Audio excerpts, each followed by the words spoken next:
Thanks for taking time to join us. So to start off, can you please tell us a bit about yourself and just an introduction for our audience? Sure. I have my master's in clinical psychology, and I have had over 18 years of experience doing therapy with individuals, doing marriage counseling, and working with an international clientele. I do Skype therapy sessions, and I'm also the co-founder of the 5 pillars of marriage. And my husband and I have come up with this program on helping people have a very successful marriage. So that's like the number 5 and then the 5 pillars of marriage, alhamdulillah. Well, fantastic. That sounds really good. The topic that we wanted to speak about today on the show is about the imposter syndrome. So for those who haven't heard of this term, can you give us a brief explanation about what it is exactly? Sure.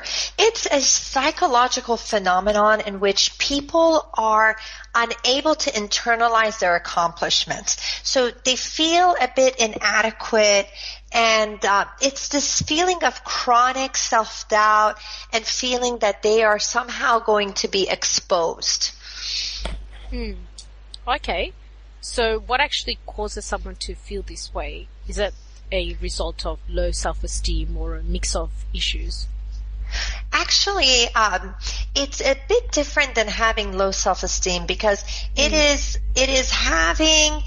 is a discrepancy between their actual achievement and how they feel about the achievement. These are usually high-achieving individuals, and they just have a feeling of self-doubt, and it stems generally from parents being very critical of them. You know, maybe there is pressured that they have received from their parents. Sometimes it's due to the internal expectation that they have. They have very high expectation. They expect perfectionism, and so it's hard for them to live up to that, which leads to this feeling. Okay. So when I was actually reading this, it says that a lot of high achievers actually struggle with this, as you mentioned right now, and it's because people expect perfection from themselves. Right.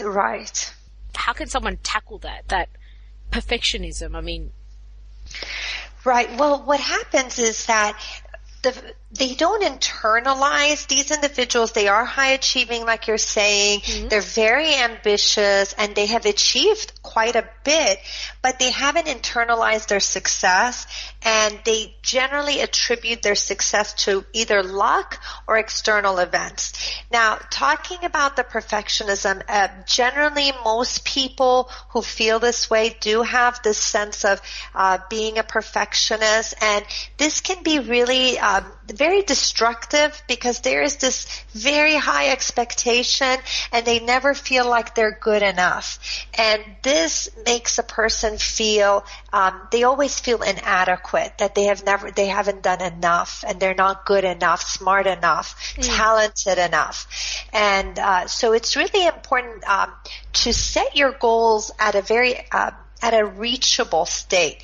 I use this analogy with my clients because I deal with a lot of individuals who are extremely successful, that they are high achievers, and they do suffer from this. I've dealt with a number of people who have suffered from this. And the way I explain it to them is that you are setting this goal, and it's very much like when you're shooting baskets, right? Yeah. And that goal, you can set it as high or as low as you want. And it's very tricky where you place it, right? Because I know when my son was taking basketball, when it's an adjustable net, and if it's too low, they're not going to feel challenged. He just felt like, oh, this is for babies, right? And if it's too high, what happens is that the person will feel overwhelmed. And a lot of these high achievers, what they do, they set it like 50 feet high. Yeah. And that feeling of like wanting perfection, but what they don't realize is that it's so unattainable that they almost stop trying, and they feel very very defeated. So my suggestion is adjusting the goal. You can still be ambitious. You can set high goals, but make it attainable and do it one step at a time rather than suddenly putting it 50 feet high. You start low and then you keep building gradually. So you build gradually so that you can be able to make yourself that momentum that comes with it, right? Right. And gaining that sense of competence and knowing that you have the ability to do this task at hand. Okay, yeah, makes sense. So, I mean, say if someone was being given an opportunity when they're taking on a big role or a project, and although they are competent, they still feel like they don't belong there. So, for this person and others who find themselves in this predicament, what advice would you give them? Like, how can they overcome this internal conflict? Say, even if they set goals that were kind of reachable, but that position, them being in that, they just feel like, I don't belong here, and it's like... Right. Well, the first thing you need to do is definitely control your self-talk. As a cognitive behavioral therapist, one of the first things I do with my clients is address the fact that how their thoughts affect their emotions and their emotions affect their behavior. So the conversation, that internal dialogue that you have with yourself, you really have to take control of that because that's what's causing all that anxiety, the self-doubt. Another thing that you could do is that you can own your successes. I had a client who she graduated from an Ivy League school, had a great position, very successful, but she did not feel that she had anything to offer. So one of the things I had her do was to list down, and she had a very long list of achievements. For someone so young, she had achieved so much, mashallah, but she never internalized it. So once she wrote it down, I said, I want you to really internalize these achievements. And that's when it finally hit her that yes, that I am good enough and I have made some achievements. So owning your success. And then the second thing is that you don't talk down yourself. That, it's a beautiful quote I came across, which is by C.S. Lewis. It says, humility is not thinking less of yourself, but thinking of yourself less. Isn't that beautiful? Yeah, it is. So it's not that you're thinking less, like I'm not good enough. Being humble is not underappreciating what you have to offer, but not being narcissistic about it, not thinking about yourself so excessively. So when you don't talk yourself down, that's really important. The third thing you can do is you focus on the value that you're adding instead of focusing on perfection, because that's where people get stuck. They feel that they need to be perfect. If they're writing an article, and I was just writing an article last night, and there is that feeling inside that you want every sentence to blow a person away. You want to have that impact. You want it to be powerful. But instead of searching for perfection, just think about adding value. And when you shift your focus, then that's really gonna have a big impact. The two other suggestions is embrace the challenges, even if you feel like you're not up to the challenge. I can't tell you the number of times I was asked to do something where I wasn't ready to do it. I may have not had the experience, but I said yes. And by saying yes, I built my courage, I built the experience, and I tackled it. And, your comfort zone will keep expanding as long as you keep taking on the challenges. And the last thing is just not comparing yourself to others, because as long as you compare and you feel like, oh, this person has achieved this, they can do this better, you are constantly, it's actually a form of a violence to yourself when you compare.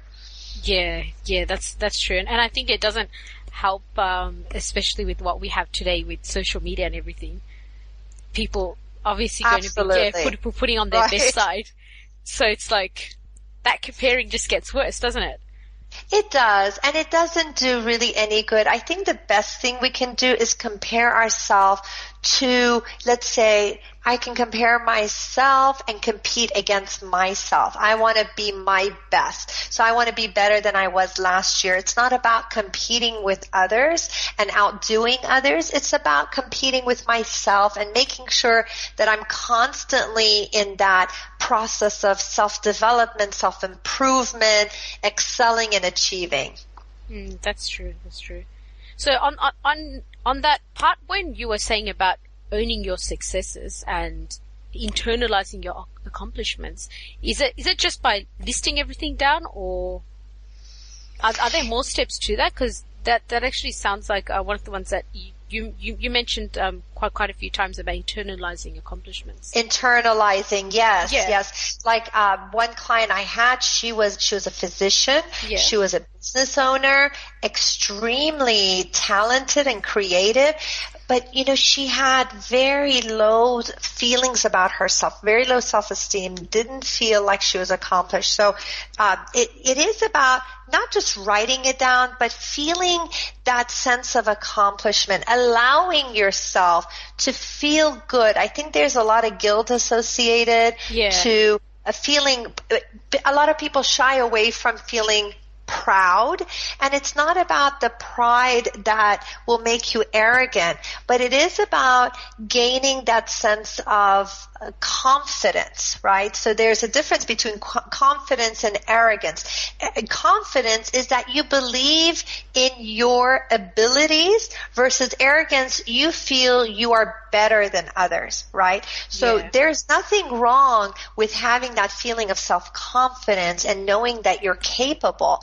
And I think that's where a lot of times people shy away from internalizing their achievements, maybe in the search or in the pursuit of humility. They don't want to internalize it, but they prevent themselves from really excelling because they are not allowing themselves to feel their capabilities.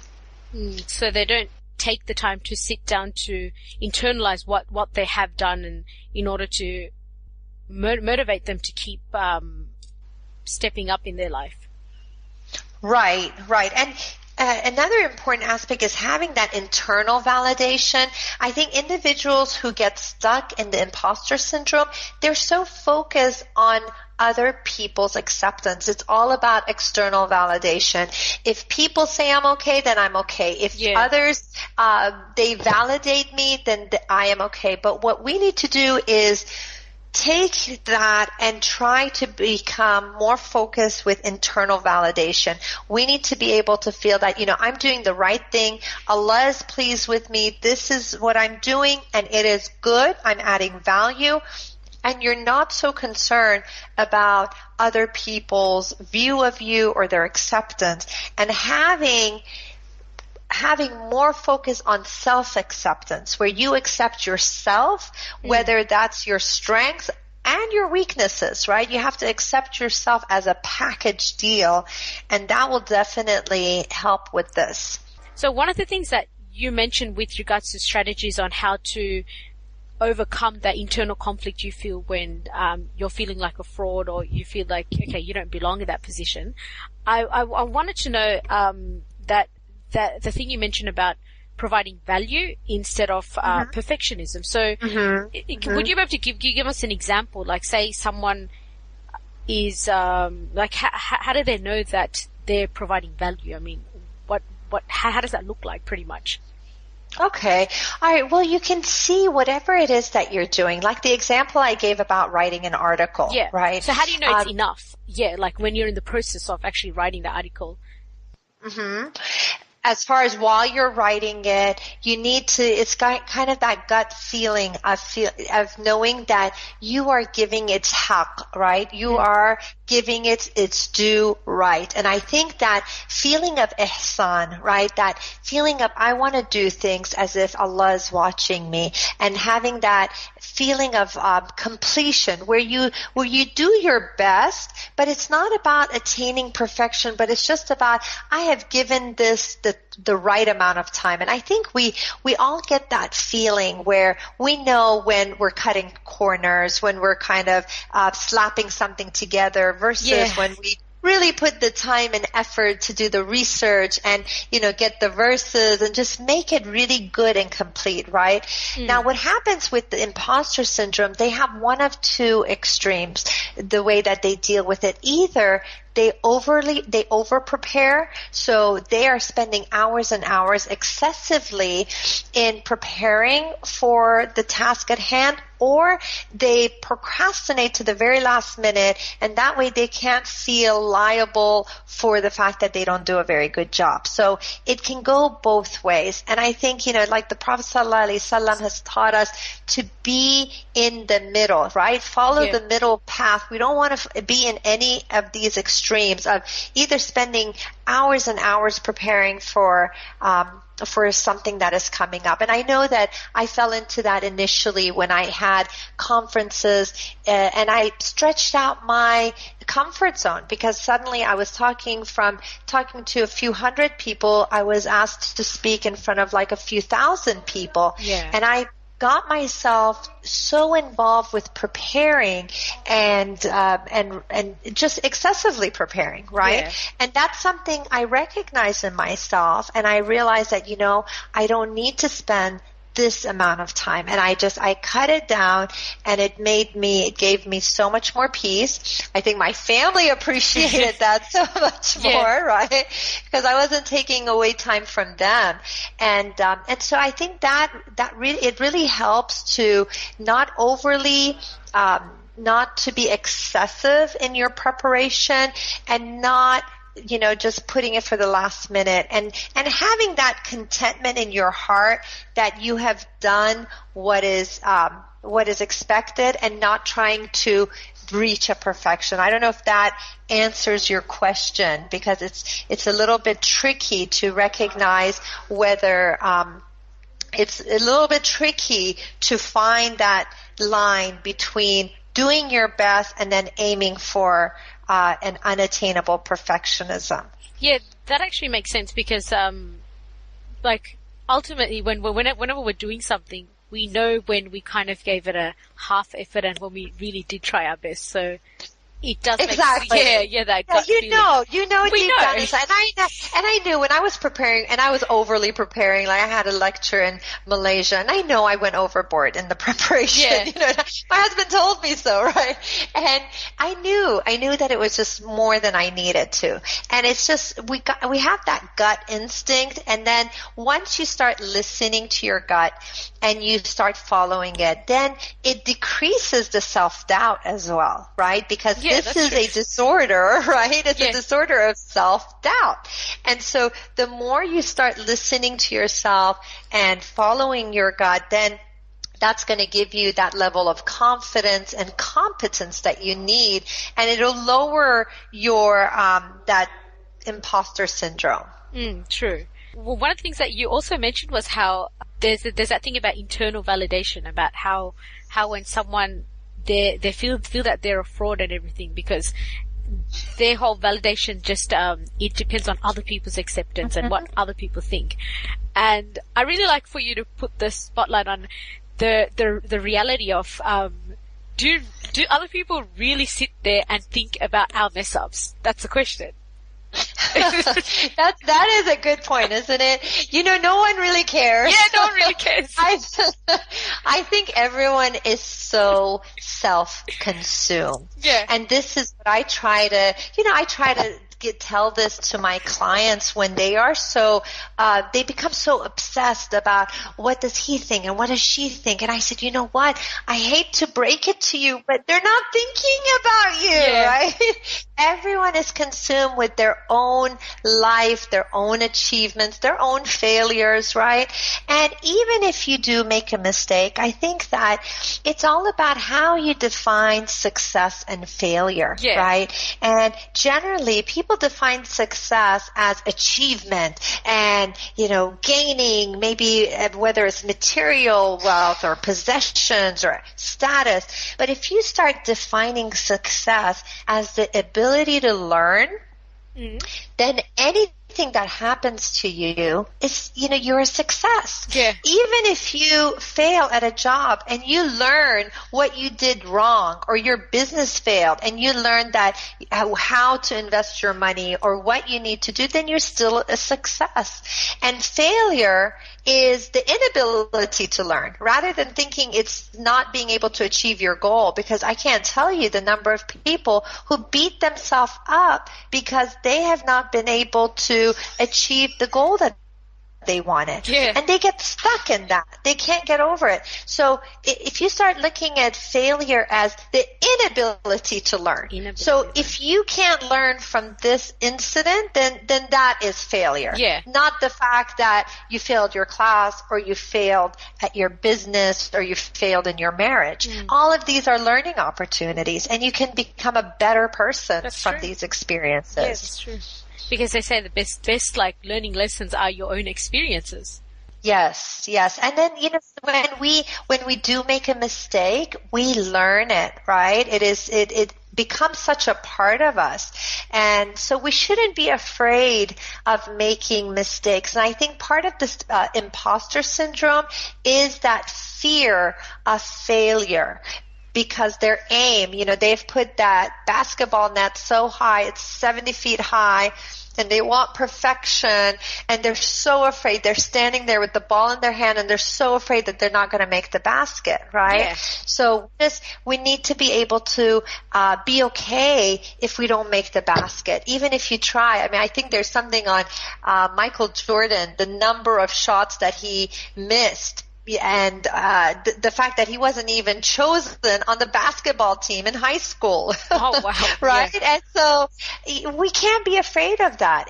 He could have had a negative attitude and thought, oh, I'm a loser, I can never do this. But, it's about turning things around, reframing it, and then reaching your goals. Yeah, that makes sense. So you see how the thing you also mentioned about having positive self-talk. So say if someone failed and they're really kind of like messed up with what they're doing, I mean, how should they speak to themselves? I mean, because I think sometimes we're so used to that negative voice that it's like we don't know how to speak well to ourselves anymore.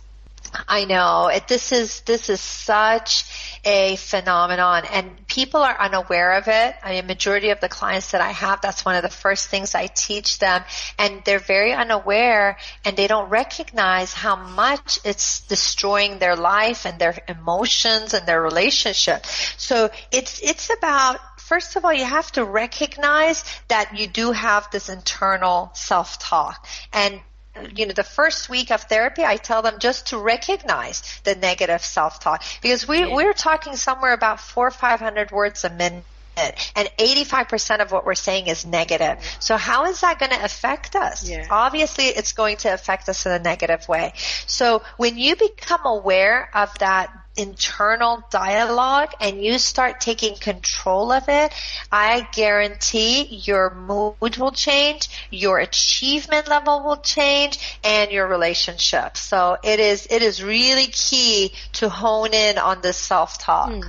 So can you give us an example? Like if, say I made a mistake and that negative self-talk is like, oh, you're so dumb. How should I have spoken to myself? Okay, very good. So for a specific example, instead of saying that, oh, how could I have done this? I'm so stupid. First of all, the rule is never say anything negative about yourself. Okay. I know that people are in the habit of that, but even just saying, oh, that was so stupid. Oh, I'm so dumb. You got to refrain from using that, because that is kind of like slamming the door in your own face, right? So you have to say something like, okay, well, I didn't do it right this time. I'm going to do it another time. I will make it better the next time. That's okay. I'm going to try harder, or I'm going to learn from this experience. Because if you think about it, and it's interesting because I wrote on my Facebook kind of about getting people's feedback on why they beat themselves up. Yeah. And a lot of people said that this is a sense of they want to achieve higher, and it's a way of motivating themselves. It's kind of like that tough coach. Yeah. But Studies have shown that that is not an effective means to get the best out of a person. The most effective means of getting the best out of an individual is by being positive and giving that positive reinforcement, positive sentiment, and affirmation. So if a person is telling themselves, you stupid idiot, I can't believe you messed up, I can't believe you did that, that is not going to get them to succeed the next time. They're just making themselves feel horrible. Now, if they instead say, you know what, I really shouldn't have done this. I really shouldn't have done this. Next time, this is the way I'm going to do it. So it's really about it's something that I call a redo. I do that with my kids. If they have a wrong reaction, I just have them, instead of getting mad about that reaction, I just say, let's do a redo. Okay? Let's do that over. And what happens when you do that is that you program yourself to react differently the next time. Yeah, that's see really that? nice. Yeah, a redo. I like that. And see, it's about redemption. It's about learning. It's about excusing yourself. I think a lot of times we end up punishing ourselves, we punish our kids, and we get so fixated on the punishment that we don't recognize that the whole purpose of education is to teach, is for someone to learn. So if you're beating someone up, that's not guaranteeing that they're learning. They're actually just feeling horrible about themselves and about you. But when you nurture, you got to be like a nurturing coach to yourself, where you inspire and you believe in yourself and you give encouraging words. That's what's going to make you thrive. A nurturing coach. Yeah, that sounds good. So we're actually coming close to the end of our interview now, and I'd like to ask you our final questions that we ask all our guests. So the first question that we have is, what are your 3 top book recommendations? You can do it with regards to this topic or just generally on how to get the most out of our life. Oh, sure. You know what? I really enjoy the books from Anthony Robbins, Personal Power, Awaken the Giant Within. I think they're both very powerful. Regarding this, there's Margie Worrell, Warrell, Stop Playing Safe, and she specifically talks about the imposter syndrome. Oh, nice. Yes. So I think that those are all good recommendations. Oh, okay, cool. Okay, so we'll, to our audience listening to this, you can find this on our show notes, which are on our website. And so our second question is, what is your favorite life hack to get ahead in life? Favorite life hack? Okay. I think it's this combination of, I think that synergy of dealing with your body, mind, and soul, and just we're eating really healthy. We're doing a paleo diet, my husband and I. Oh yeah, I read about that on your Facebook, the paleo diet. Yeah. Right. So peak performance. Talking about like just being sharp mentally, physically, spiritually, always keeping that connection with Allah, making sure that you're doing everything for the sake of Allah, and surrendering to His plan, and then also emotionally addressing your emotional needs, and just setting really reasonable and exciting goals for yourself. So I think all of those, and wanting to change the world a little bit. Yeah. I think that's always exciting, is like you could add a little something to make the world better in your own way. Yeah, fantastic. So where can we find you online? Well, you could find me online on HalehBanani.com, which is HalehBanani, HalehBanani.com, and also like the 5, what I was telling you about the program that I have is the 5pillarsofmarriage.com. Okay, yep. And also on Facebook, like you mentioned. Yeah. Fantastic. Okay. So thank you so much, Haleh, for joining us on the show today. There's been a lot of things that have been covered that I have benefited from, and I'm sure a lot of our listeners will as well. And so is there anything else that you want to mention that you didn't get to mention on this interview? Alhamdulillah, it was really a pleasure, and it really made me reflect on this imposter syndrome and how important it is to not be so hard on yourself, to allow yourself to grow and to focus on adding value rather than wanting that perfection. So I think we covered it well, and it's like having that husna dhan, looking at the best case interpretation of things that have happened, because I think people who tend to have this imposter syndrome tend to be somewhat negative, and so you just have to be very careful about interpreting things in the correct positive way, where you look at whether it was your success or your failure, you look at it and you interpret it in a positive way rather than dismissing your successes.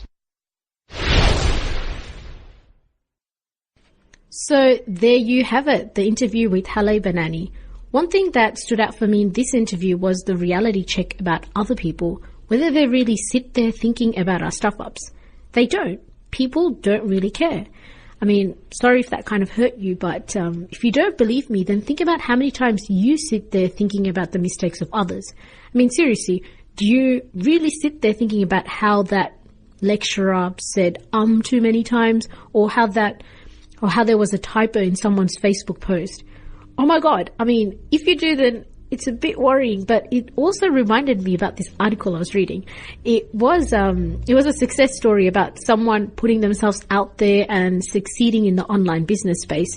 And this person said how we sometimes give ourselves too much self-importance, like people are constantly watching our every move, and that stops us from doing what we really need to do. So, food for thought.